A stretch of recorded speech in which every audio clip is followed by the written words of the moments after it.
v podstate takým prvým podnetom bolo, aby boli odchody autobusov nejakým spôsobom zosynchronizované s príchodmi a odchodmi vlakov a autobusov z autobusovej alebo teda železničnej stanici. V podstate od 15. decembra bude v platnosti nový grafikon a možno teda by som od vás rád vedel, že akým spôsobom sa tieto veci dávajú dohromady.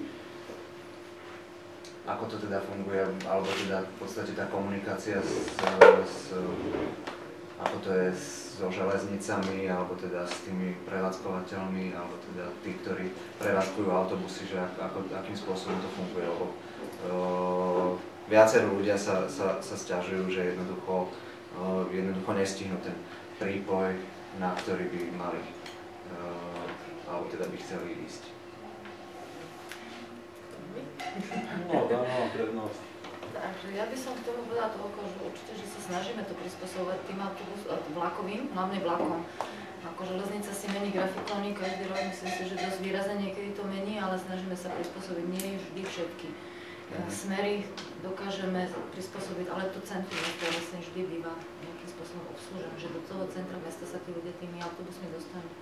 A teraz vlastne, keď je nový grafikon bude, tak viem, že dávali ste, ako dopravca Satka, nám dávala zmeny cestovných, posúvali sa odchody autobusov tak, aby sa to vedelo prispôsobiť tým vlakovým prepojením. Lebo v podstate aj tento druhý bod veľmi úzko súvisí s tým. Linka číslo 8 a 18 chodia až do Kocúric, z toho 18 aj cez železničnú autobusovú stanicu.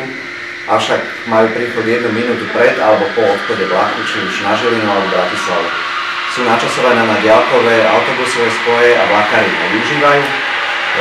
Na žiadny rýchlych nie je spojenie ani linkou číslo 8 s prestupom na Nitrianskej ulici. Tak to vnímajú ľudia.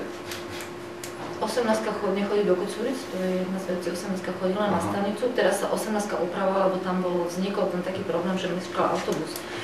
Tak tam sa 18 upravovala, určite sa upravovala zmena časov odchodov 18, aby stíhali tieto vlaky, čiže od 15. by to už malo byť, čo sa týka 18.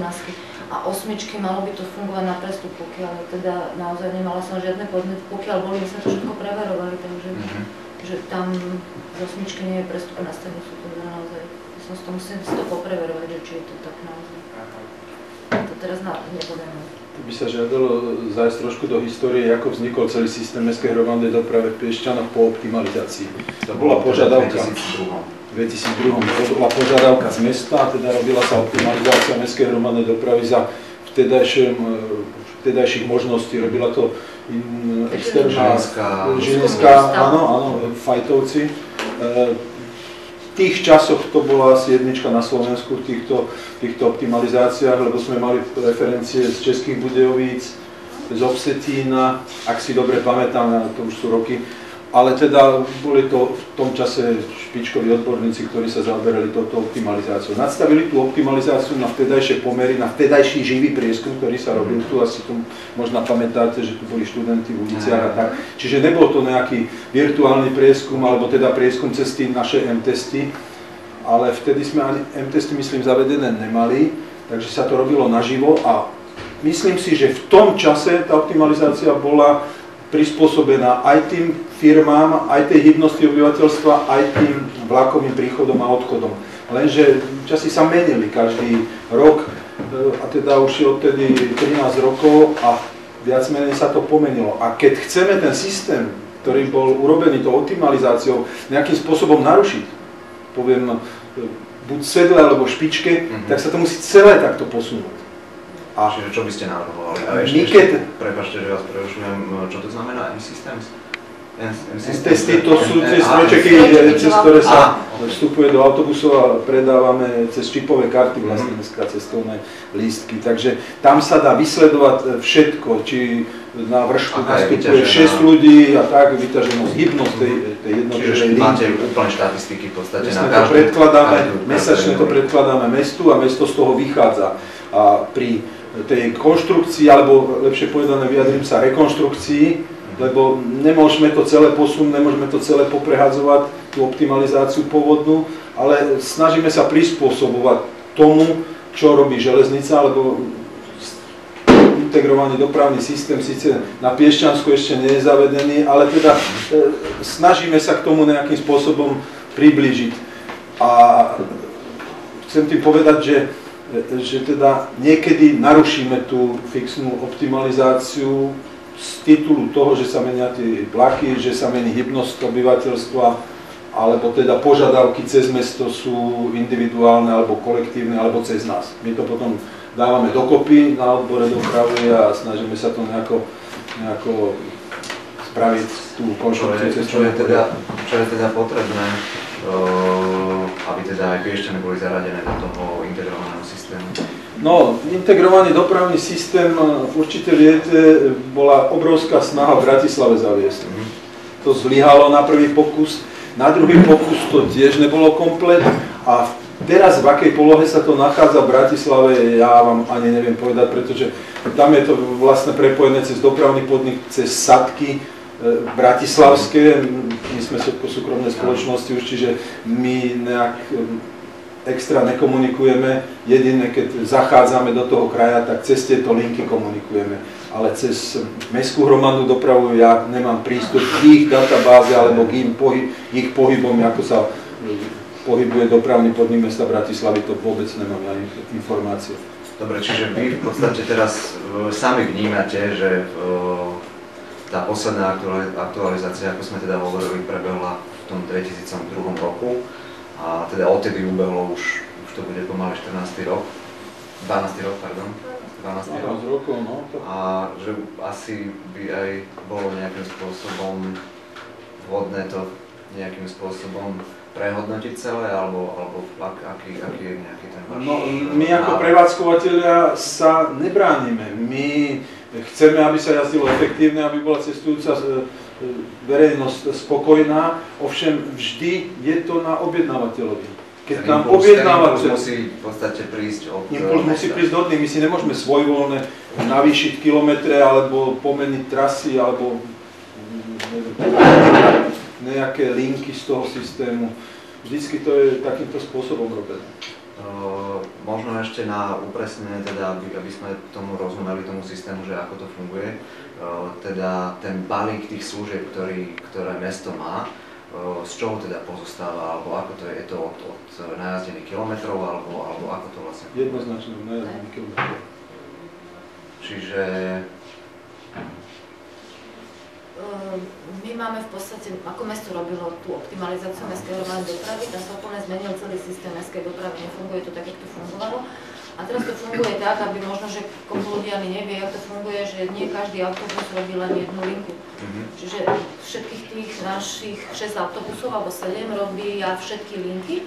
My sme vlastne touto optimalizáciou ponížili počet autobusov, sa znížil počet autobusov, predtým bolo viacej autobusov, sa znížil, čiže tie náklady sa teoreticky znížili. A my objednávame u dopravcu vlastne výkony v zmysle tejto optimalizácie s tým, že už medzičasom sa zmenili určité veci, keďže aj v živote iný, aj vlaky sa pomenili, tak sa to dalo, pokiaľ to teda v tých medziach. Pokiaľ by my sme chceli úplne niečo úplne robiť nové alebo aktualizovať, jednoducho to musíme niekomu zadať, aby sa to spracovalo, lebo jednoducho to nie je na tom, aby to dokázali sme my na úrade plus dopravca urobiť, lebo to je taký systém, že to nie je tak už ako kedysi bolo, že jeden autobus sa chodil tým smerom a my ako to prerobíme, takže ako snažíme sa to udržať stále v tých intenciách, to máme s tým, že to teda pomeníme, pokiaľ to je možné, pokiaľ to dokážeme v rámci toho našeho systému, čo tam teraz máme zavedený, urobiť. Takže... Ako povedzme vnímať tú optimalizáciu, ktorá teda prebieha každý rok, alebo teda na základe tých grafikonov a tak ďalej, nemáte skôr pocit, že to je vyloženie o tom, že niektoré linky sa povedzme iba rušia, alebo akým spôsobom to? My sme rušili, čo viem, sa rušila len linka číslo 8 a do Kocúric, vlastne to boli tie až od Tesly do Kocúric. To spojenie sa rušilo kvôli tomu, že tá obsaditeľnosť tých liniek bola úplne minimálna, takže tam sme ušetrili kilometre v podstate, ale stále my máme 7 autobusov, ktoré sa musia v rámci celého toho systému platiť, čiže poistné to nie je len na kilometroch a na nafte na kilometr, takže tam by to bolo skôr o tom, že keby sme znížili zase počet autobusov, tak by sme viacej šetrili ako pri znížení len tých kilometrov. Ale je tam určité aj tam šetrenie a my sme v podstate robili, že sme znižovali, snažili sme sa znižiť teda tie náklady, ktoré mesto má na to. Keby sme to chceli ísť do takých detailov, tak by sme museli dať nový projekt optimalizácie alebo prehodnotenie tohoto, že či naozaj tých počet autobusov, ktoré tu je už veľa toho, že či by to bolo, len zase by to bolo na úkor obsluhy, myslím si, a obsluhy zase mesta, územia mesta. Viete vy nejakým spôsobom zhodnotiť, že ako povedzme pristupujú k tomuto iné mesta? Povedzme, ktoré sú rozmerovo podobné ako Piešťany. Ja čo viem, najbližšie tu mala Trnava, ona síce nie je rozmerovo ako my, ale Trnava robila teraz nový projekt optimalizácie. Tento rok spustila novú optimalizáciu, robila im to firma bratislavská. Bolo to dosť problematické, v médiách sa to objavilo, muselo sa to celé prerábať. Ťažko sa vyjadrovali. Ten návrh, ktorý oni predložili, sa nejakým spôsobom teda neujal, alebo ako? Ujal sa s úpravami. Ale nechcem sa vyjadrovať o druhom meste, alebo teda je to kolega síce, ale ja sa nevyznám ani v Trnavskej mestskej hromadnej doprave. Ja by som skôr vedel sa porovnávať po tej technickej stránke alebo podľa kapacít. Áno, Komárno je približne také mesto ako my a vždycky sme sa aj v minulosti porovnávali s Komárnom, že teda koľko ich má tých vozidiel zaradených v tom systéme. A vždycky sme približne boli na rovnakej úrovni. Teraz je to celkom iná spoločnosť a dosť ďalená od nás, takže strácam prehľad aj o tom Komárne. Ale v minulosti sme si držali tak ten počet autobusov aj počet ubehnutých kilometrov. To mesto na Slovensku mi pripadalo približne aj rozlohou, asi tak, jak vieš. A počtom obyvateľov. Dobre, prejdeme teda k ďalšiemu bodu. Tu je konkrétny príklad, že linka číslo 2 bežne meškáva približne 5 minút, smer stanica, mesto a Slovensko juh. To sa upravovalo teraz cestovník. To meškanie keďže ona na spoje meškala, tým, že veľa ľudí nastupovalo na spoje, tak meškala, tak sa posúval čas odchodu tej linky. A dvojka, viem, že to bola určite dvojka. Potom taký ďalší bod, s ktorým sa dá teda súhlasiť alebo nie. Bolo by vhodné, aby prevádzkovateľ MHD v Piešťanoch si nenápadne zacestoval postupne na všetkých linkách a viacerých spojoch a možno by získal vhodnejšie podklady. Ale v podstate teraz tu odznelo, že je to na nás na meste, že akým spôsobom my si sa týmto vysporiadame a aké zadanie teda dáme.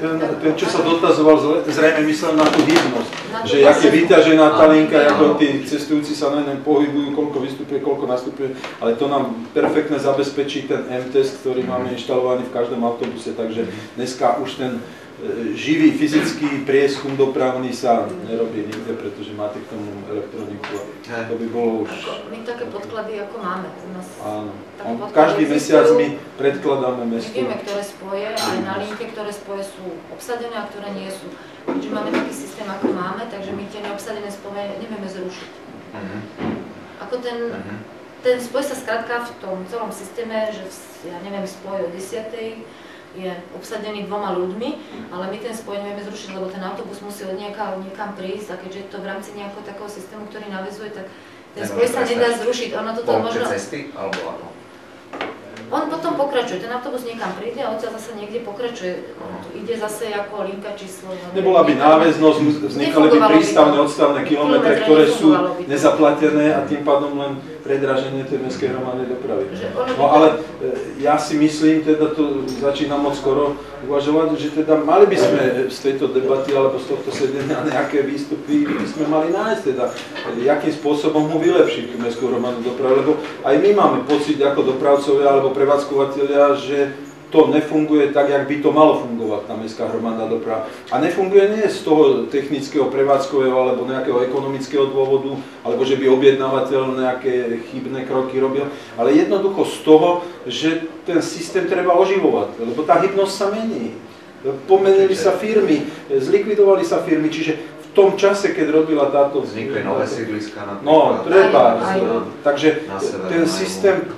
O tom nie je pochyb, že ho treba oživovať, obnovovať, alebo teda prekopať, jak my hovoríme. Tak asi takým najbežnejším argumentom, ktorý ľudia používajú, je ten, že tých spojov, alebo respektíve poviem to tak jednoducho, vtedy, keď potrebujem ísť autobusom, tak zrovna mi nič nejde.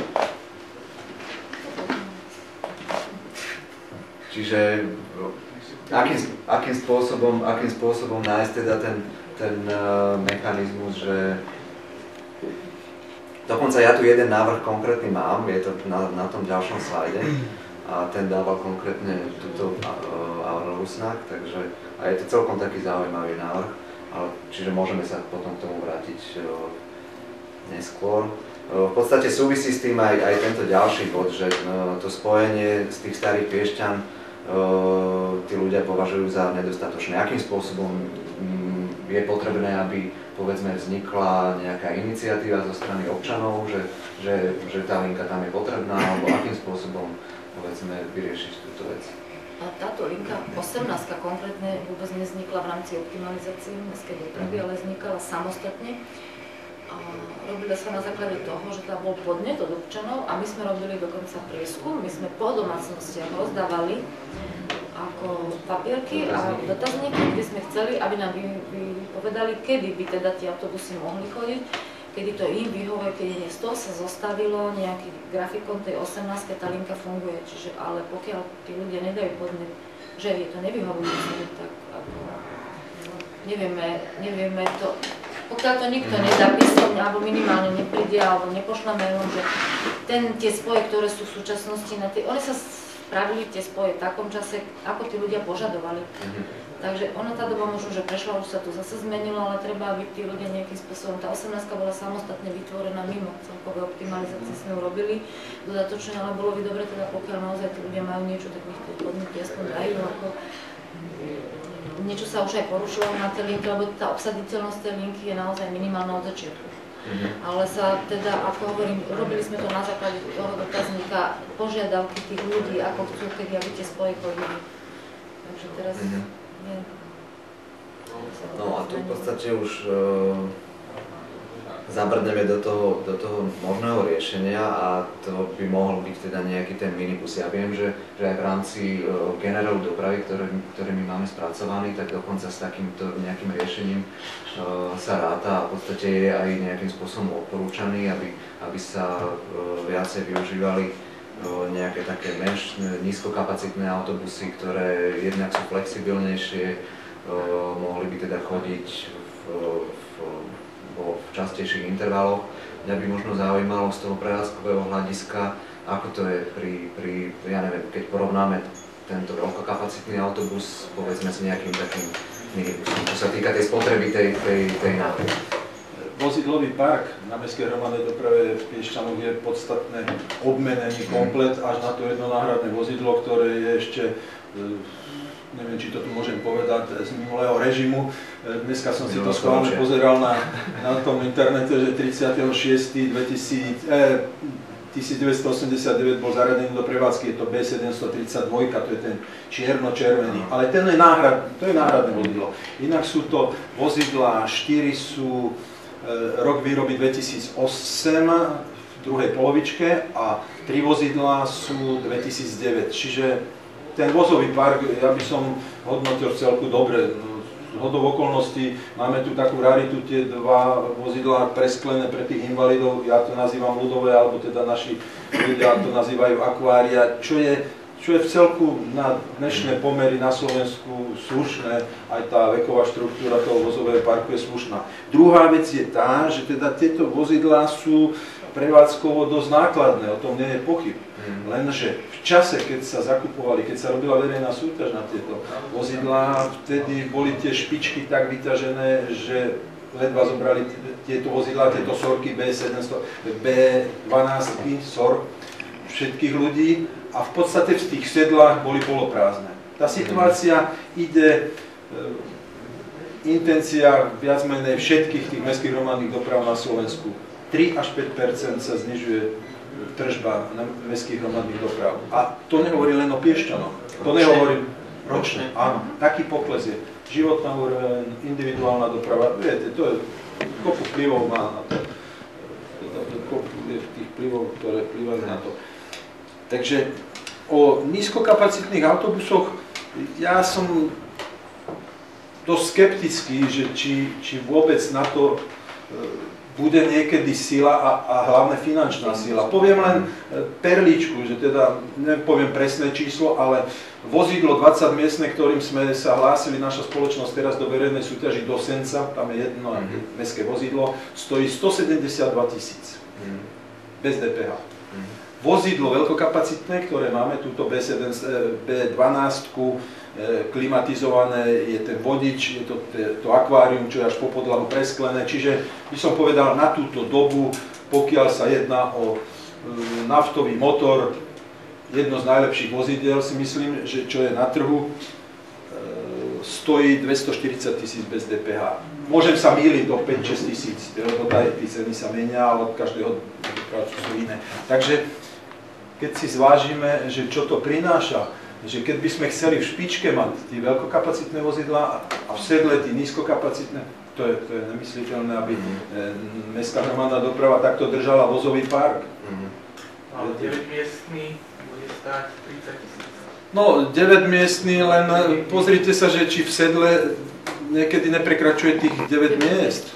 Len tam je otázka, že či ten strašne dlhý interval nevyvoláva vlastne to, že na Trajane všetci idú na ten jeden autobus. Keď tam prešli za tú polhodinu 3-krát mikrobus, tak akoby dajme ich odvozí po 10. Môžete mať pravdu, ale ja sa k tomu dopravnému procesu nechcem moc vyjadrovať. Ja som prevádzkovateľ. Čo si objednávateľ, respektíve mesto objedná, to my rešpektujeme. My nepovieme, že škrtneme tu na 55 km alebo v sobotu škrtneme 60 km. My budeme radi, keď budú raz kilometre. Takže ja sa k dopravnému procesu nechcem vyjadrovať. Lebo tu spejeme do toho, že tá MHDčka bude zrušená. Bude proste. Takže toto neprežije, možno nejaké 2-3 autobusy potom budú jazdiť. Ale pri tom poklese a so zvyšujúcou sa cenou proste spejeme len k tomu, že tá MHDčka tu akoby nebude, dajme tomu. A že aj pre vás ako prevádzkovateľa by možno bolo zaujímavé zainvestovať do toho, nejakým mikrobusom skúsiť a overiť tú teóriu, či by fungovala. Ako overenie si možného nejakého podnikateľského nápadu, zámeru alebo čo, že zainvestovať do toho, že môže to byť aj pre vás zaujímavé. Lebo keď sa stávate akoby k tomuto takto, že nevystupujete proaktívne, možno rozmýšľate veľmi krátkodobo aj s ohľadom na svoj Dá sa potom otvárať priestore pre inú súkromnú firmu, ktorá by mohla vyskúšať práve takýto nápad? Alebo vás nahradí niekto iný?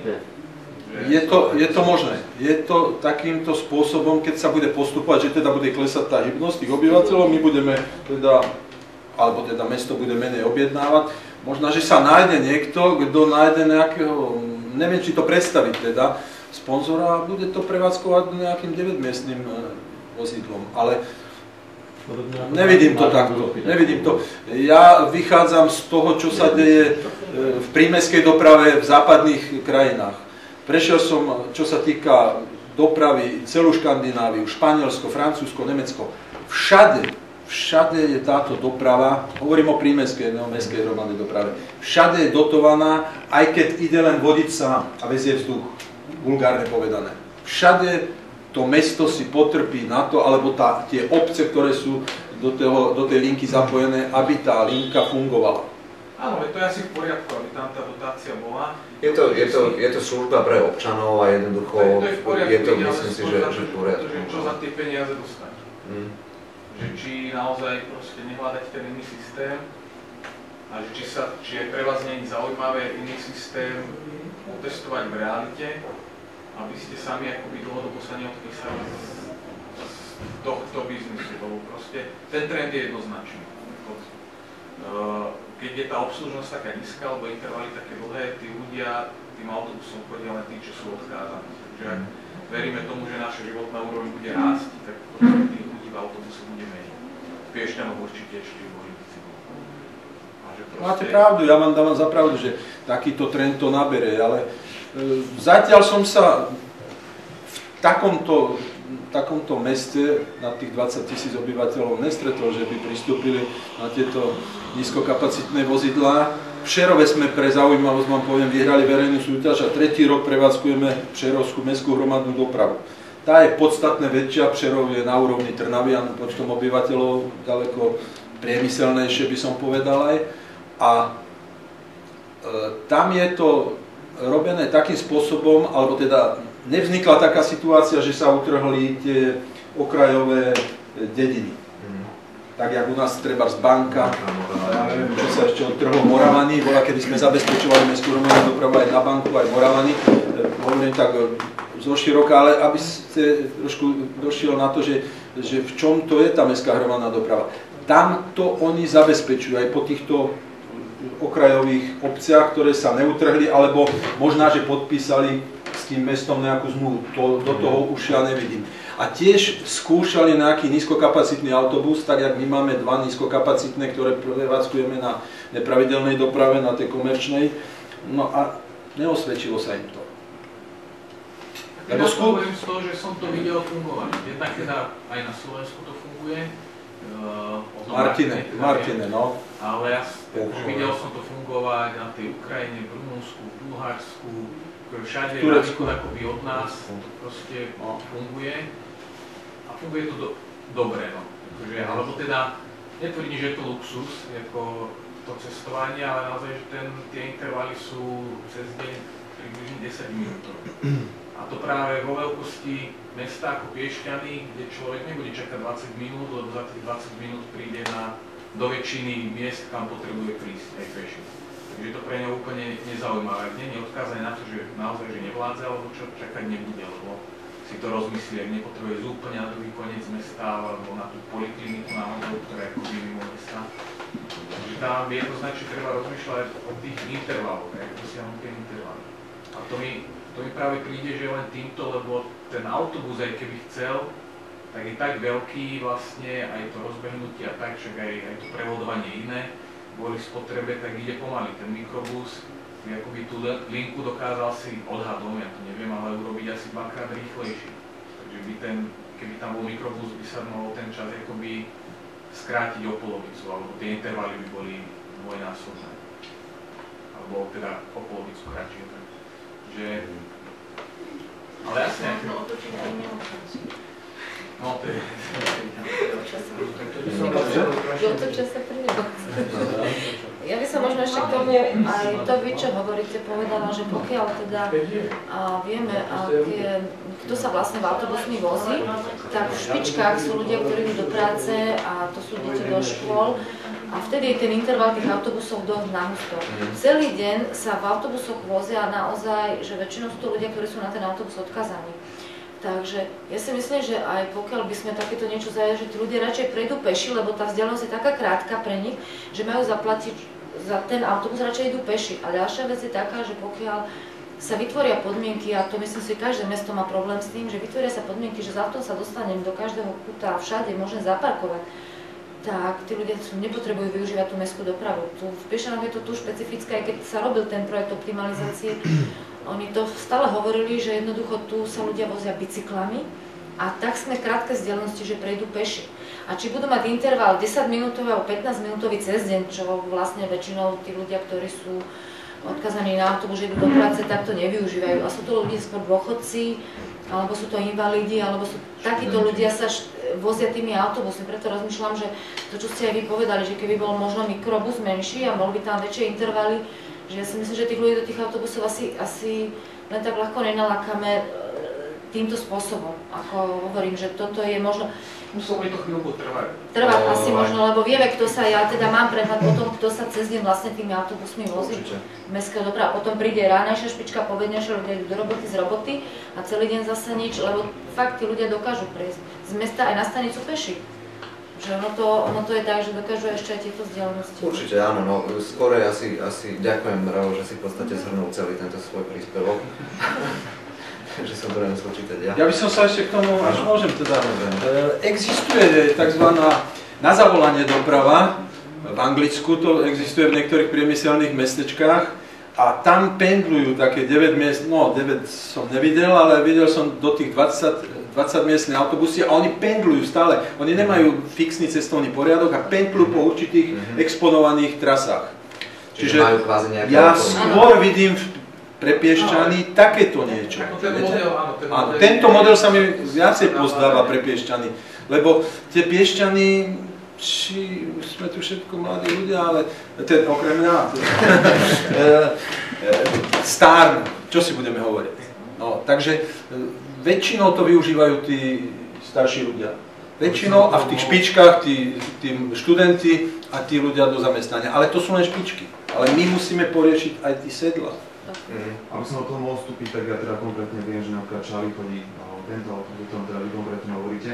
Je to nejaká súkromná spoločnosť, pri ktorej sa prevádzkujú teda aj normálne Nové Zámky, prevádzkujú aj mestskú hromadnú dopravu. Je tam iba jeden miestny autobus, ktorý teda premáva do miestnej časti Beča a Pšal vlastne naspäť. A popri nich teda chodí aj tento autobus, ktorý pendluje naozaj podľa nie pravidelného cestovného poriadku. Stojí presne takisto, ako stojí mestská hromadná doprava.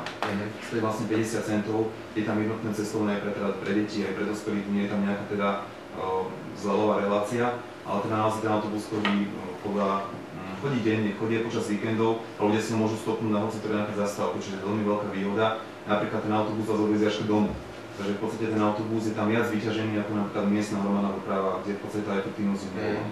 Lebo tú istú trasu, ktorú zabezpečuje mestská hromadná doprava, tam zabezpečuje aj prímestský autobus.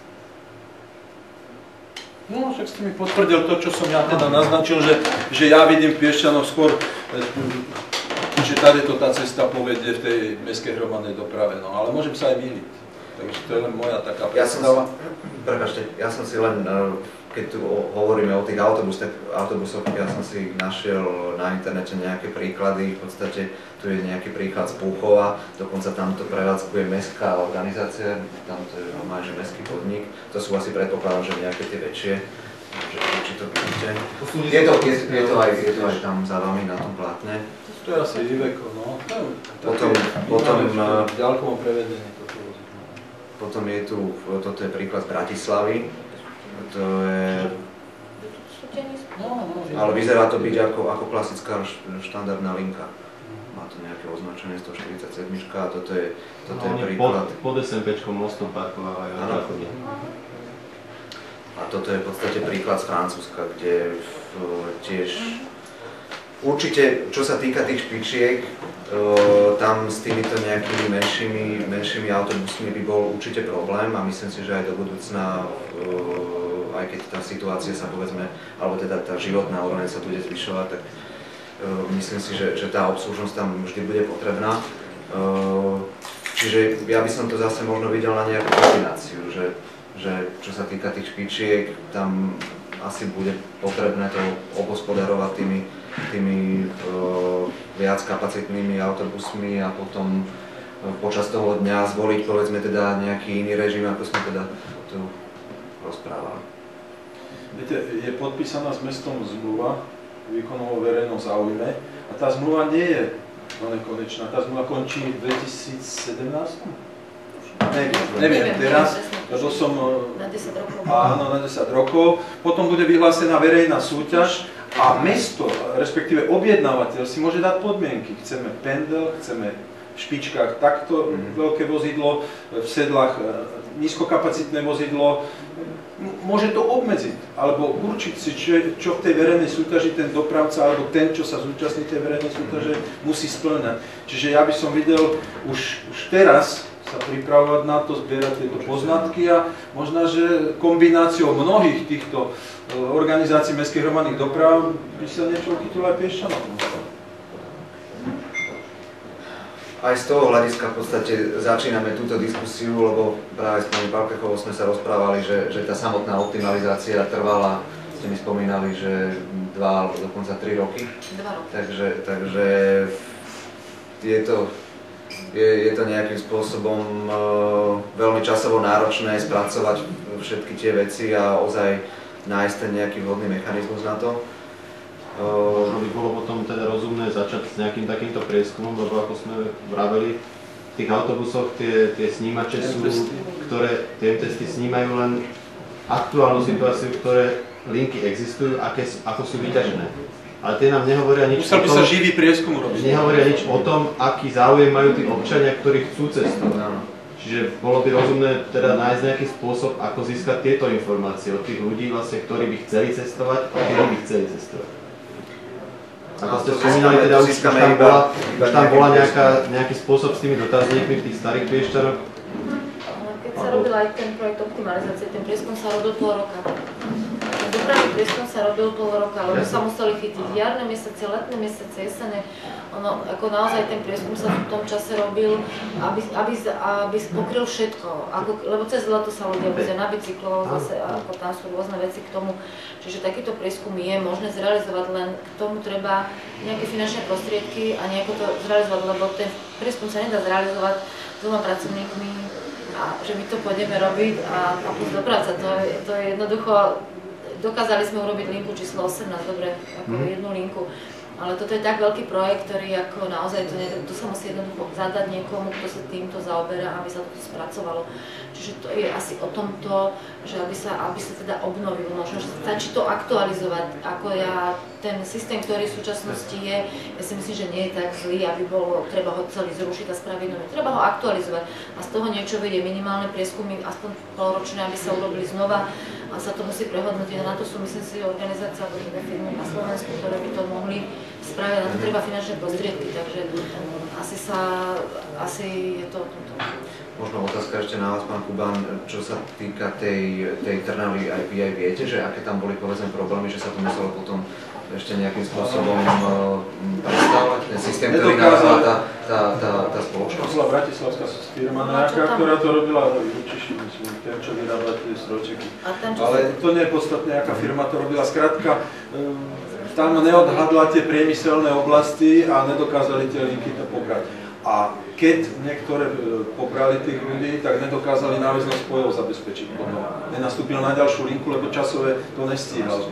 Takže muselo sa to celé prepracovať a meškalo to asi mesiac. Ale nebudem hovoriť o... Ja len, že či neviete, že čo tam bolo za to. Určite sa z tých chýb, ktoré tam boli, určite my sa z nich poučili. Alebo sme sa poučili už teda.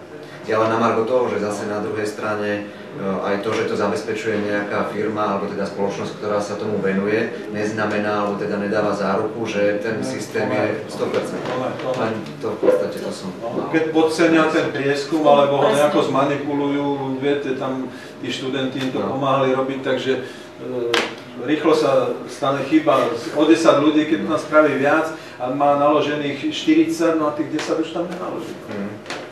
No v podstate, keď sa aj náš projekt optimalizácie, len pol roka sa robil prieskum, potom sa spravil nejaký systém, ten sa spustil do nejakej skúšobnej prevádzky, to trvalo nejakú dobu, to sa tam pripomienkovalo, to sa zase prehodnocovalo, to sa asi 2 roky, kým sme sa dostali na nejakú, že teda už bolo to niečo, čo teda nejako, určite nikdy sa nedá vyhovieť všetkým, to je jasné, ale že sa to nejako spustilo a fungovalo to. Ja si myslím, že u nás sme ten problém taký nemali ako v Trnave.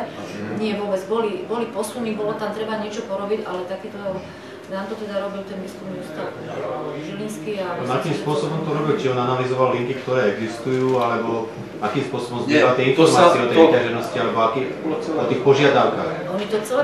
Oni v podstate v každom autobuse stáli ľudia a rozdávali také, ten prieskum bol tak urobený naozaj detailne, tí ľudia sa dávali, kam sa vlastne pohybujú, odkiaľ kam chodia, čiže toto všetko nás, celý systém mestskej dopravy prekopal, úplne tam nedostalo nič, oni zistili skrátka, že ten systém, ktorý je už nevyhovujúci, prežitý, všetko, znižíme tým novým systémom, ktorý urobia, znižíme počet objem autobusov, to je čo je najdôležitejšie v tom meste, že potrebujeme, lebo to sú najväčšie náklady prevádzkovať autobus. To sú najväčšie náklady teraz momentálne v mestskej doprave, takže oni toto všetko urobili, potom sa robili, viem, že prieskumy aj do domácnosti a tam sa hovorím, že to bolo veľmi veľký prieskum a myslím si, že do toho urobili dochádzko, ako tam oni nepodcenili ten prieskum a preto možno, že to zavedenie, ktoré bolo určite, že ľuďom sa nepáčilo, lebo sa zrazu spravilo niečo úplne iné, museli niekde prestupovať, už neprejdem odtiaľ tam a jedným autobusom a nie každý autobus ide do centra, nie každý na stanicu, takže ono toto prestalo fungovať, ale vlastne sa znižilo teda aj hovorím počet tých autobusov ale bolo to na základe možno toho dobrého prieskumu, že do toho treba asi možno naozaj to spraviť.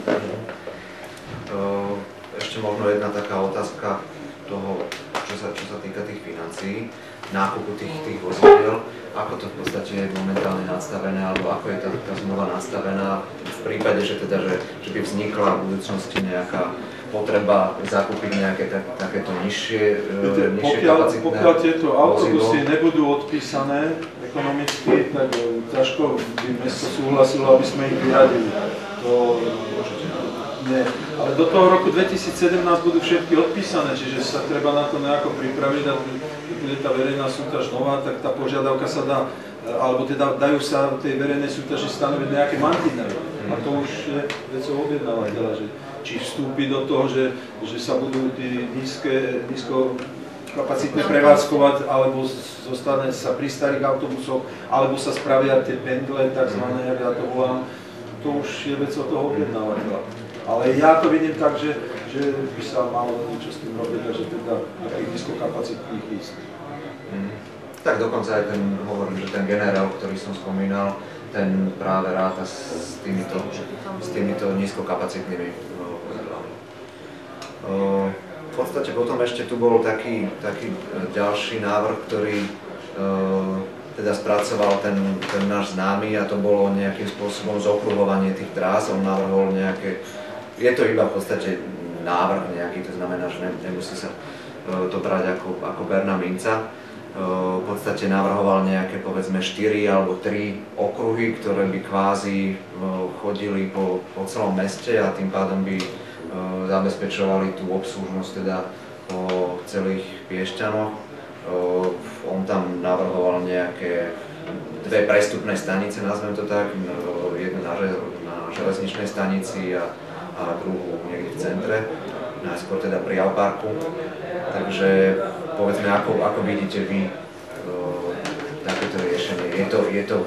Viete, ja neviem, z čoho ten navrhovateľ vychádzal. Pokiaľ vychádzal z nejakého dopravného prieskumu seriózneho, tak nemôžem... On to skorej navrhoval k niečomu, čo funguje niekde inde. Je rozlohovo približne ako Piešťany a v podstate tam v tej Kanade to funguje.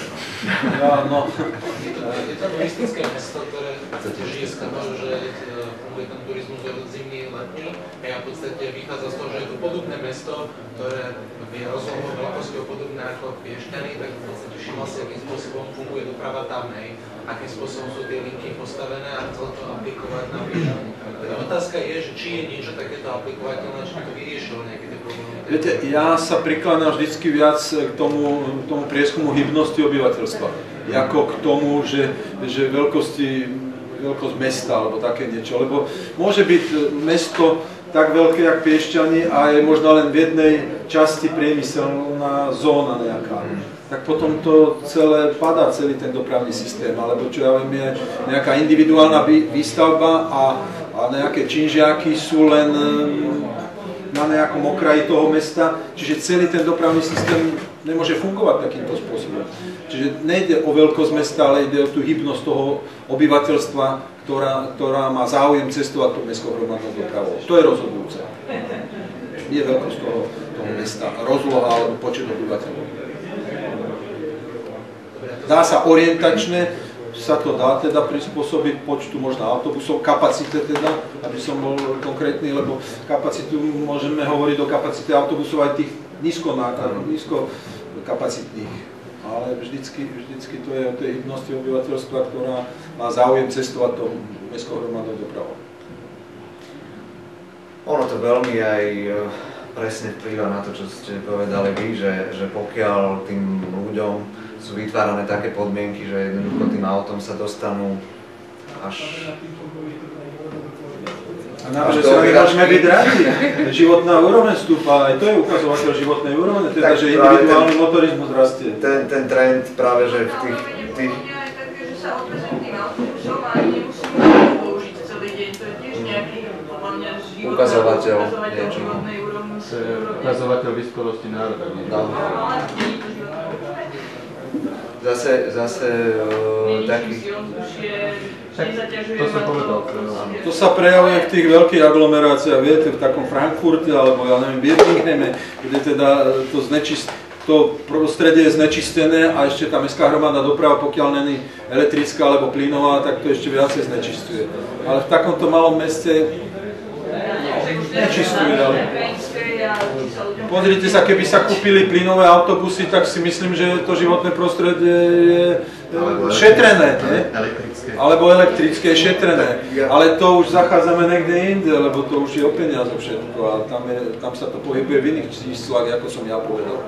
Tak ono, asi to, na čo sme teraz narážali, je tá pointa, že práve že nájsť ten mechanizmus, ako tých ľudí dostať namiesto tých aut do tých autobusov, aby v podstate jednak sme si neblokovali centrum mesta automobilmi, alebo teda parkoviskami. Nemusíme v podstate po nejaký príklad ísť ďaleko.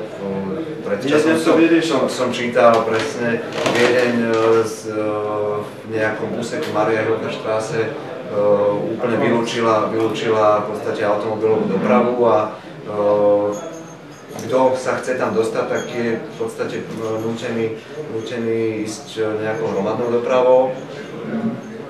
No, my skorej, alebo teda vo veľa prípadoch sme išli práve tým opačným trendom.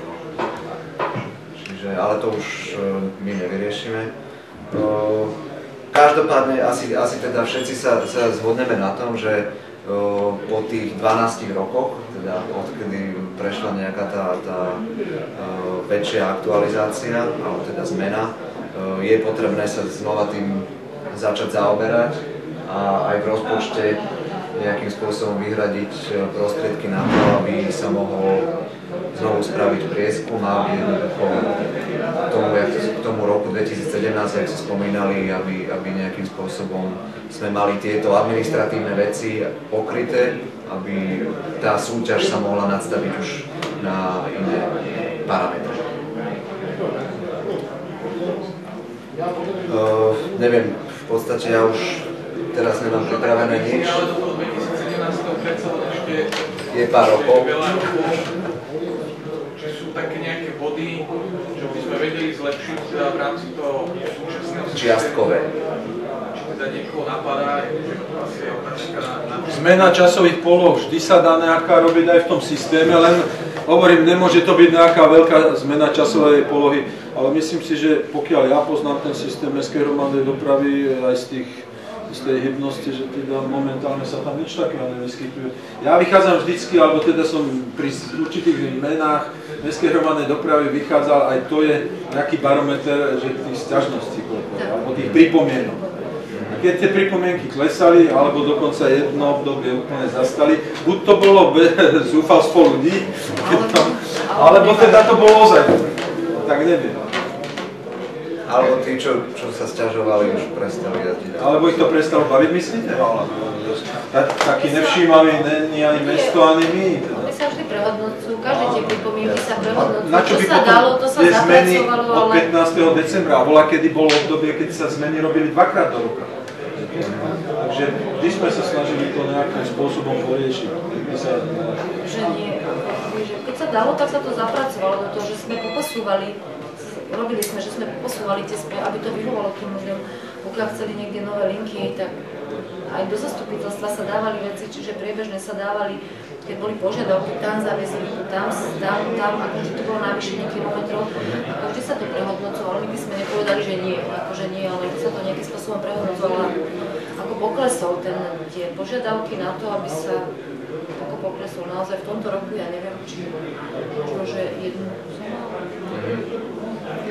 Takže zase na druhej strane treba ale aj vyzývať ľudí na to, aby nejakým spôsobom sa zapájali do toho procesu, aby teda pripomienkovali jednak teda ten grafikon a aby oni teda prichádzali s tým, že je potrebné, ja neviem, tú linku zriadiť na tej trase a tak ďalej. Zásadný problém je podľa mňa nemocnica. A poliklinika. Nemocnica a poliklinika. To vyzerá, že v nemocnici akože chodia autobusy, lebo chodia k autoparku, ale práve pre tých ľudí, čo potrebujú chodiť do nemocnice na rôzne vyšetrenia, lebo vlastne nemocnica si, myslím, skoro všetky ordinácie stiahla do mesta miesto polikliniky.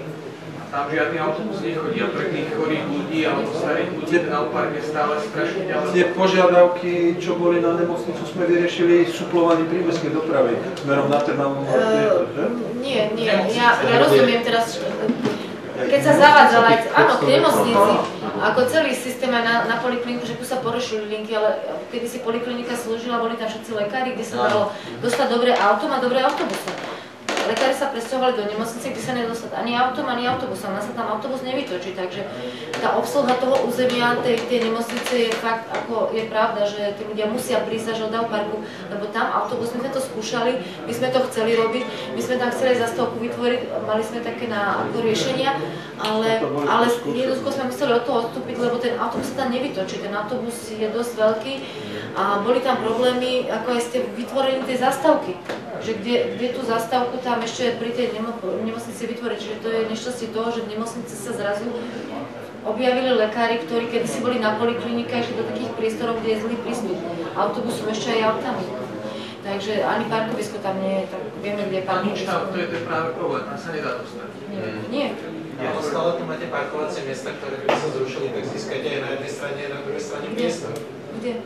Pre nemocnicu. No áno, len keď si uvedomíte, že pre tou nemocnicou sa snažíme to tak okliešťovať tie parkovacie miesta už pre tých pacientov, lebo Tie parkovacie miesta sú celý deň obsadené zväčša lekármi, ktorí tam prídu ráno a to parkovacie miesto sa celý deň neuvoľní. Ako som teraz posledný parkovať v nemocnici so starými rodičmi a proste tie miesta sú obsadené od rána do večera, čiže tam treba zatlačiť na to, aby tí lekári, ktorí sú zdraví, zaparkovali o 200 metrov ďalej na parkovisku a prešli pešo potom pre tých, ktorí sa tam chcú dostať. A ako snažili sme sa urobiť nejaký spôsob, len je tá kontrola strašne, ako ťažko sa, nikto tu nič nedodržiava, ako snaží, každý nič nerešpektuje a tá kontrola, ako ten mestský policajt by tam musel stať 24 hodín, my sa snažili vytvoriť nejaké miesta, ktoré sú krátkodobé odstavené. To je presne na ten prípad, čo aj ja ho mám, poznám to isté, že prídem k nemocnici a potrebujem tam vysadiť niekoho, koho postavím do toho vestibulu a ja prídem, alebo tomuto. No v súčasnosti tam nie je obmedzenie časové. Je, len aj tie miesta bývajú tí ľudia sú tak nezodpovední, že naozaj tam stojí a stojí tam pol dňa na tom mieste. Pritom tie miesta by mali slúžiť pre také prípady, že keď tam niekto dovezie niekoho, kto je ťažko chorý alebo nemôže chodiť dobre, aby ho mohol aspoň do tej ambulancie posadiť. No. Takže snažíme sa to riešiť, len to je tak neriešiť, to sa nedá. Tento priestor jednoducho tam sa nedá vyriešiť nič, že stoja tam naozaj tie autá a stoja tam 8,5 hodín.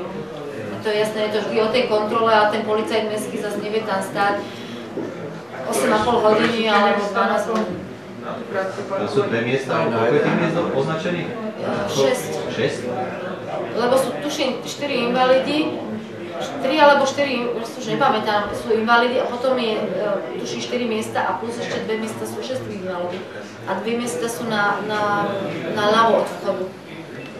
2 na ľavo a prvé tuším 4 sú na tých 15 minút a potom je ešte invalidi, čiže celý ten priestor pred nemocnicou a sanitky plus sanitky. Je to tam takto teraz spravený celý ten priestor pred tou nemocnicou. Ale hovorím, je to o tom, že naozaj ľudia by mali rešpektovať tieto veci. Keď to vidím, tak tam stojím a naozaj tam stojím 15 minút. Ľudia nerešpektujú a hovorím, že o kontrole je to také, že ten policajt mestský tam nedokáže stáť 24 hodín, aby tam stále niekoho sledoval. Stačí občas prísť a skontrolovať. Ale pán Božko, To neodíde. ja som vodič a ja viem, že to určite vždy zapravá. Asi možno, že takými to, takže oni ako... Na všetkých to dá. Hlavne neodíde, Nie. Je problém aj v tom burku. V tom burku nemám. Ale sa vám otáčam, že celú cestu som cúval až po vode v aute. Ja tomu rozumiem, ale ja sa spýtam, a je to problém asi, myslím si, že tých nedisciplinovaných vodičov. Prečo stoja tam, kde nemajú? Ja som to dala už 3-krát vyznačiť žltým, aby tam autá nestáli a oni tam napriek tomu stoja. Takže ono, kopu vecí je, nie že my tu môžeme vymyslieť akékoľvek značenie, keď to ľudia nedodržiavajú a čo teda sa naozaj... A Ďalšia je Komenské. Komenskému. Prežiakov, jedna strana, druhá strana. Potom Komenské. Ale to je už záležitosť mestskej polície, ktorá by mala ľudí to dodržiavať. To už je potom záležitosť mestskej polície, ktorá by mala donútiť tých ľudí, aby to dodržiavali. To je tá vymožiteľnosť práva, hej? Keď tam je nejaká regulácia, tak by sa mala dodržiavať a keď sa nedodržiava, tak by sa mala určitým spôsobom postihovať. A? Sa nerobí? No, tak ja si myslím, že mestská polícia robí tam ráno kontrolu, oni tam prídu. ako keď ste tam boli niekedy, ste to videli, že čo dokážu rodičia urobiť, keď dovezú deti, tak... Mňa to tiež hnevá, keď teda potrebujem ten policajt tam, to by musela proste si eskorta policajtov, aby dokázala ich tam pokutovať, lebo jednoducho tí rodičia urobia, čo urobia, zastavia v strede cesty a vyložia tie deti. A ten policajt, keď jedného rieši, tak ako kým príde, tak všetci odchádzajú, viete, to je... Ja hovorím vždy, že aj ten vodič, ja som tiež vodič a nezastavím tam, kde nemám. Alebo sa snažím zastaviť tak, aby som nikomu nebránila. A potom je to o čom? Prečo tí vodiči to nedodržiavajú? Ja tomu dáme 30 značiek, všade osadíme na každom, všimli, na každej ulici máme 3 značky, ale oni to ešte stále dodržiavajú a stáva sa, že potom ulica neprejazdná, ale ako ten policajt, viete, on tam nemôže tam stále stať, keď tam príde, a pokiaľ teda napríklad zavoláme riadku, aby tam došli, ten človek odíde preč, nie je tam. Ale keď dokážu mestskí policajti odpapučovať autá, ktoré stoja na Kuzmányho, nikomu nezavádzajú, takže jedným kolesom stojí na trávniku, smerom ako štadión, na Križovi, tam dokážu prečo to nedokážu potom niekde inde? Keď odpapučujú jedného, dvoch, troch, tak aj tí ostatní si potom rozmyslia, že či sa to na druhýkrát nestane im, takže to je o tom. Potom je to asi otázka na mestskú políciu, no len hovorím, že väčšinou je to ale o tom, akí sú tí vodičia, či dodržiavajú, že pokiaľ by dodržiavali a naozaj by dodržiavali, tak by také problémy koľkokrát neboli, ako vznikajú na Komenského, alebo pri týchto, a nemuseli by tam chodiť aj naozaj policajti. Ale tam, ako na tým Komenského, ten rodič aspoň teda aj príde a príde. Áno, tam je to chvíľu. Keď je rodičovské združenie, tak tam stojí aj hodinku. No, tak vtedy áno. Lyžiarko stojí tam pol hodinu, keď ideme na polikliniku, máme hneď odchod, takže my nemôžeme absolútne prejsť. Ja si nemôžem dovoliť tam stať 10 minút, 15 minút. No to jasné. Ja už keď meškám, potom zase ľudia sa stažujú. Jasné, ale v budúcoročnom rozpočte máte plánované rozširovanie tých stojísk? Na Komenského by to pomohlo. To by asi pán poslanec Malik povedať, že ale ako návrhu rozpočtu, ako do návrhu rozpočtu, keď dávame, tak sme dávali rozšírenie Komenského práve že ten zelený pás, aby sa tam vytvorili parkoviska a teraz sa vlastne do zastupiteľství schváľovať. Budúci štvrtok je v podstate zastupiteľstvo, kde sa má schváľovať rozpočet a je to v podstate tam zaradené. Táto investičná akcia. Ako áno, určite je to o tej disciplíne tých vodičov, asi každý máme určitú skúsenosť, že jednoducho nie vždy to ľudia dodržujú a je to, bohužiaľ, je to aj o tom, skutočne niekedy tá mestská polícia asi by mala byť v týchto veciach razantnejšia. Pokiaľ nefunguje to dobré slovo, tak asi niekedy je potrebné aj tá represia, aj keď nie vždy, alebo teda nejako sme s tým stotožnení, ale podľa toho, čo teda zažívame a čo vidíme, tak asi v určitých prípadoch je to potrebné. Ak sa smíte, chcem prosím vás spýtať, že hovorili ste vy teda konkrétne o tom, že sa nám pripomienkovať cestovné poriadky, tak sa chcem vedieť, že kedy spoločnosť ako taká vlastne uverejní cestovné poriadky, ktoré budú teda platné okolo 15. decembra, nakoľko existuje veľa portálov, kde sa dá cestovné poriadky dajú vyhľadať a práve na nich sú aktualizované dáta od iných spoločností autobusových, ale práve od spoločnosti Slovenská kusy dopravy Trnava nie je nič uverejnené. Ak ste spomínali, napríklad, že sa budú posúvať niektoré spoje, tak by ma zaujímalo, že kedy oznámite občanov, napríklad teda, aby si vedeli na tých zastávkach, napríklad prípadne na iných médiách, vedeli vyhľadať konkrétny spoj, kedy budú odchádzať, pretože vlastne to sú veci nie teda pre mladého, ale pre tých starších, vlastne, aby si vedeli nájsť tieto údaje. Knižný cestovný poriadok, ktorý bude pre trnavskú spoločnosť platiť, dneska išiel do tlače a aktualizáciu na webe, tak to je vecou našich ITčkárov v Trnave, to myslím si, že následne po podpise jednotlivých primátorov, lebo my sme spoločnosť, ktorá sa skladá z Volovca, z Trnavy, z Piešťana, Senice, tak myslím si, že v dohľadnej dobe to bude zvedené. Problém každoročne práve, ako to sledujem veľmi často, a práve Slovenská busová doprava Trnava je vždy medzi tými poslednými, ktorá proste aktualizuje svoje údaje a nikdy sa k tým údajom nedá vlastne dostať skôr, ako niekedy okolo 10. decembra. Takže v podstate je to dosť taká krátka doba na to, aby mohli občania niečo pripomienkovať, napríklad do toho termínu, od ktorého sa to začína vlastne tlačiť. A potom druhá vec napríklad je problém s tým, že na niektorých zastávkach nie sú ani cestovné poriadky. Teraz sa to napríklad nejako upravovalo, teraz dajme tomu, že všade, ale aj na to minulosti to bol veľmi veľký problém, že častokrát sa stalo, že tie cestovné poriadky naozaj na tých zastávkach ani neboli. Viete, označníky sú na to, aby tam boli osadené tie cestovné poriadky. My pravidelne máme jedného človeka, ktorého platíme len na to, aby ošetroval všetky označníky v rámci celej našej spoločnosti. Ale keď je po sobote, ponedele, po nejakej diskotéke alebo také niečo, tak viete čo, nie, že postrhané sú alebo pomalované, pohybané tie označníky, tak v rámci možností sa to snažíme okamžite v pondelok poriešiť, ale priznávam, že také niečo sa tu deje. Ja mám tu sa teda spýtať, že tie cestovné poriadky sa teda aktualizujú. Častokrát sa teda naozaj stáva, keď si prejdete tie zastávky, pozrite sa, že tam sú tie cestovné poriadky vlastne prelepované neustále niekoľkokrát, čiže napríklad keď je cestovný poriadok vyplatil v roku 2000, neviem, už 12, tak na ňu sa nalepí v roku 2013, potom aktualizácia toho údaja a automaticky, keď hovoríte o tom vandalizme, tak je jasné, že keď to strhne, tak strhne vlastne všetky a ostane tam vlastne ten jeden, ktorý platil ešte niekedy vlastne úplne inokedy. Mňa by vlastne teraz zaujímalo, že prečo sa to nerieši takým štýlom, vlastne sa dá odstrániť všetky a prelepí sa to klasicky nejakým bežným náčinom, ako to robíte na prímestských linkách, kde to vlastne normálne funguje. My to rovnako robíme na prímestských, jak na mestských.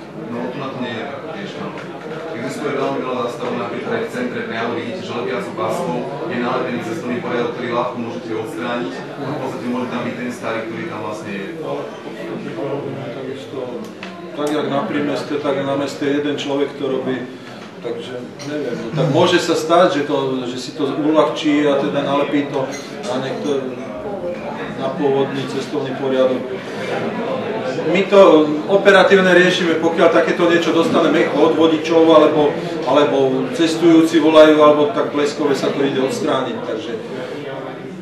Ale pripúšťam, že také niečo sa môže stať. Prosím? Keď sa tu veprosti nepidlo. Duvilaxom, áno. Keď sa to takto, ono to cestovné a ono to odpadlo aj sám. Je mrzné, tak sa v decembri nedá robiť, bohužiaľ. No tak ale zmena cestovných poriadkov podľa zákona je 15. decembra. Pokiaľ začne mrznúť a je -5, ten Duvilax to nechytí, no ale... Ešte ja sa chcem spýtať vlastne priamo predstaviteľov mesta napríklad, že či náhodou mesto neplánuje ako niekedy v budúcnosti, alebo či nerozmýšľalo v minulosti nad tým, že či niektoré zastávky by sa nedali inak situovať, napríklad existuje veľmi veľa sídlisk, ale pôsobne konkrétno sídliska Vodárenská, kde napríklad teda najvyššia zastávka k tomuto sídlisku je len Dubová a potom sídliska Detrianská.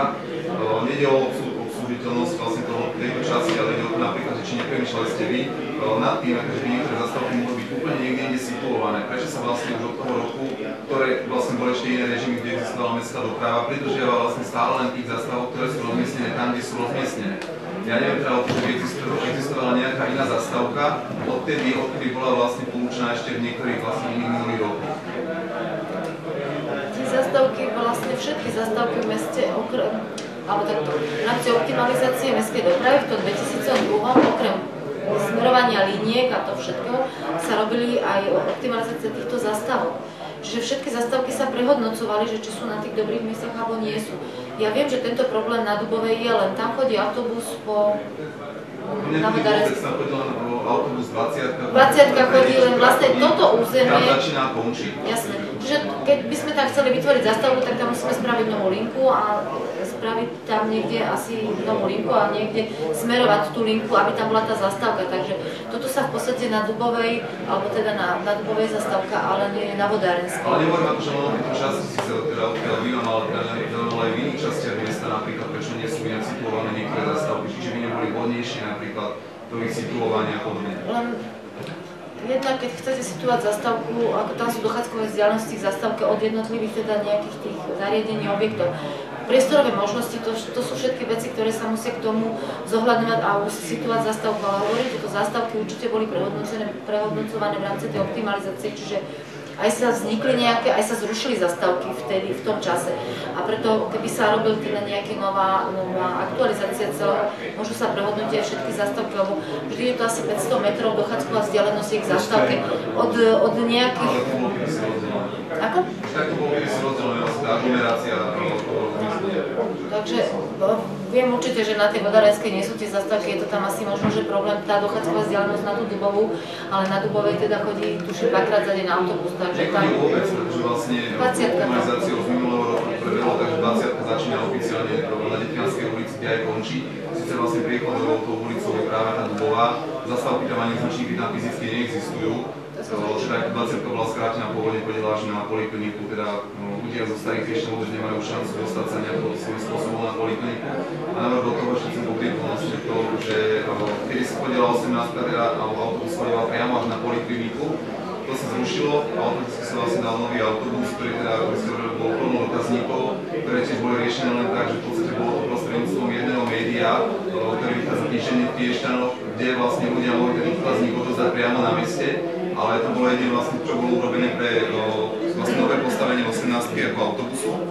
A druhá vec je napríklad, že priechodné body, kde prechádza tento autobus súčasný ako 18, nie sú naväzované tie autobusy, ktoré zachádzajú na tú polikliniku tak, aby bolo možné vytvoriť prestup. Minimálne tak, keď nejaký človek má čipovú kartu, aby teda stihol ten prestup do tých 30 minút a ako náhodou stihne, tak v podstate čaká naozaj veľmi dlho. Takže tá vlastne spojenie tých autobusov 18, keď príde do toho centra a autobusy, ktoré odchádzajú z centra smer poliklinika, nie sú dosynchronizované na toľko, aby teda v podstate človek mohol z tých starých Piešťan vykonať ten prestup. Mňa by nám zaujímalo, čo preto urobíte. V každom prípade prehodnotíme tú 18, ako teraz, aký tam má prestup, ja to teraz neviem vám povedať. Ale bolo to hlavne na polikliniku, robené na prestup na polikliniku, alebo 18 chodí na stanicu. Čiže prestup na stanicu sa tam nemusel realizovať, jediný prestup na polikliniku, ale pozriem sa na to.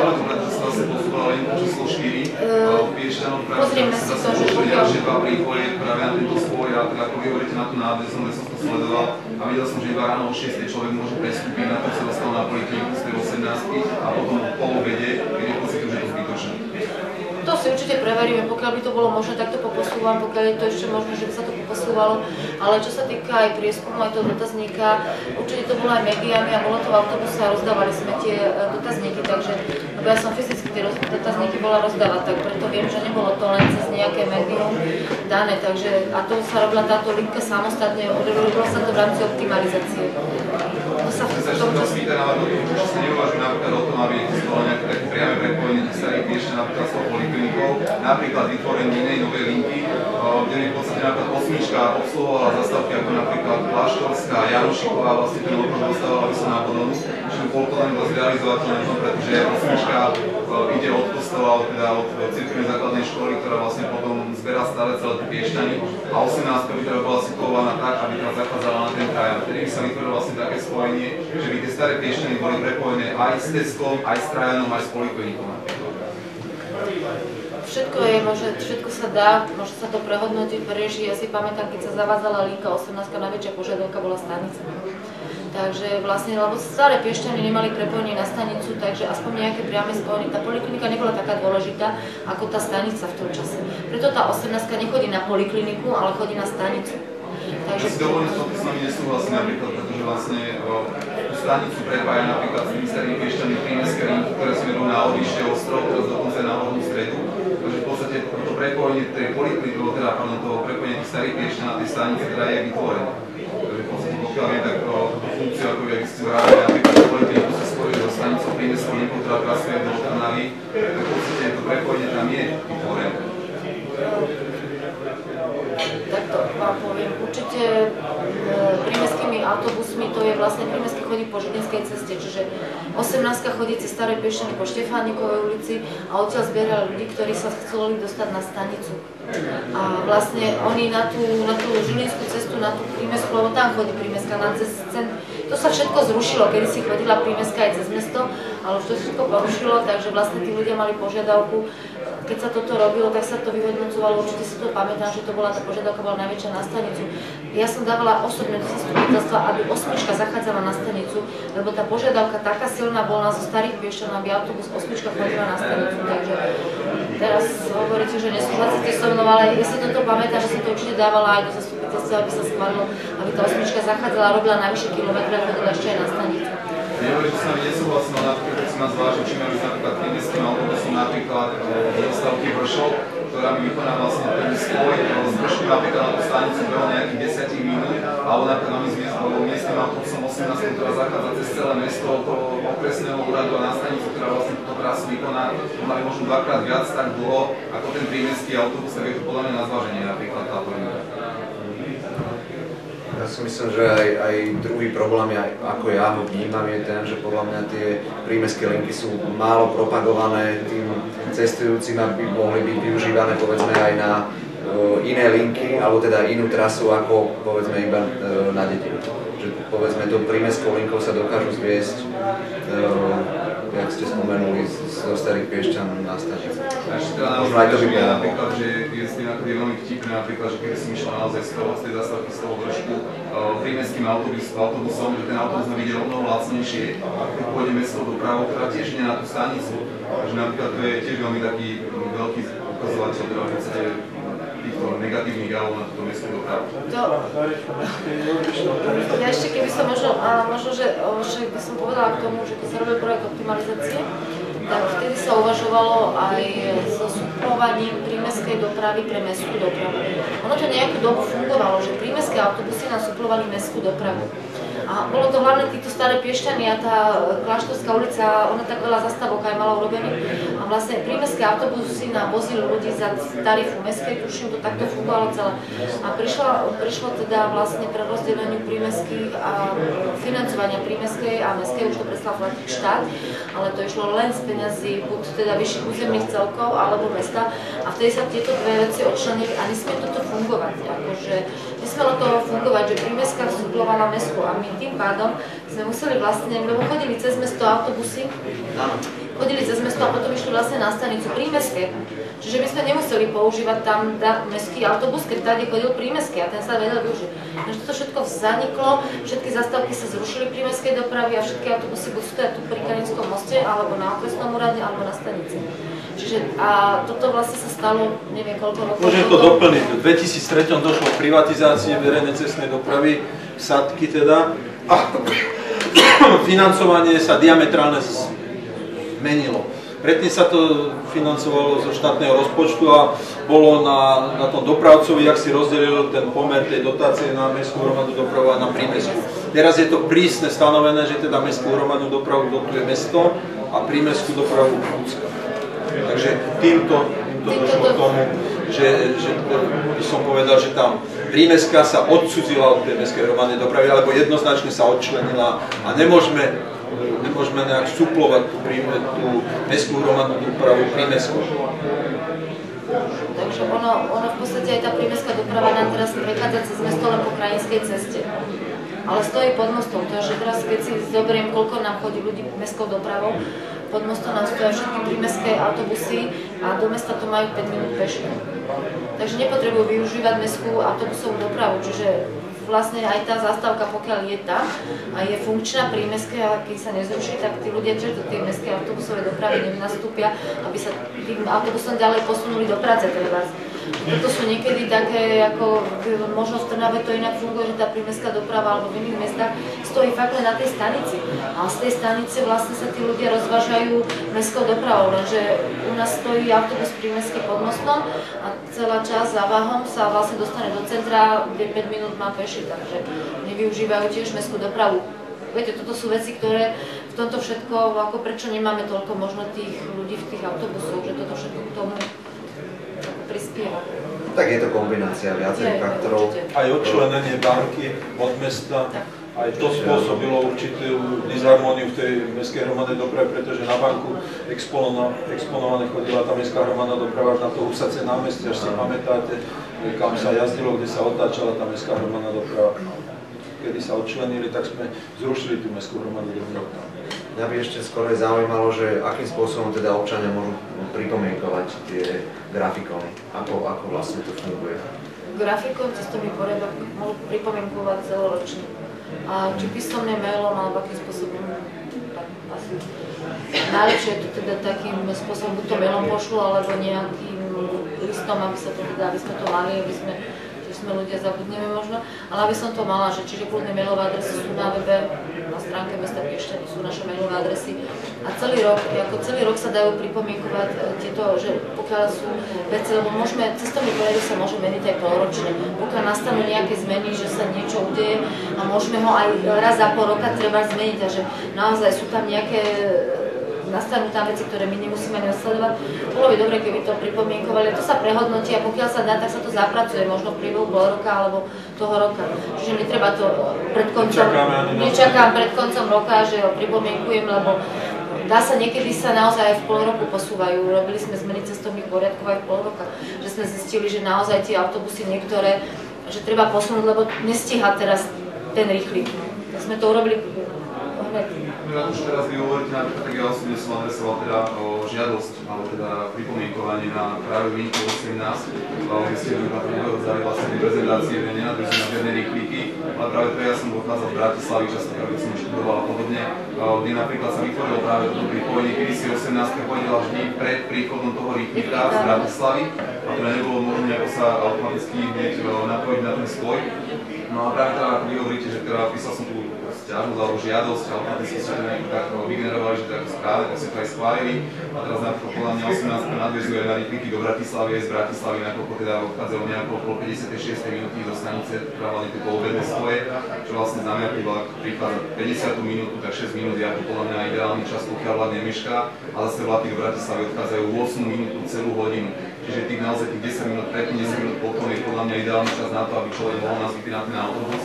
Ale nevýhoda v tomto prípade do 18. zrejme asi to, že končí na tej Kláštorskej ulici, kde v podstate asi dochádza veľmi málo ľudí. Keby ten autobus na to možno končil v centre, alebo začína byť v centre, tak možno by tá obslužiteľnosť alebo teda využitie toho autobusu bola aj peknejšia.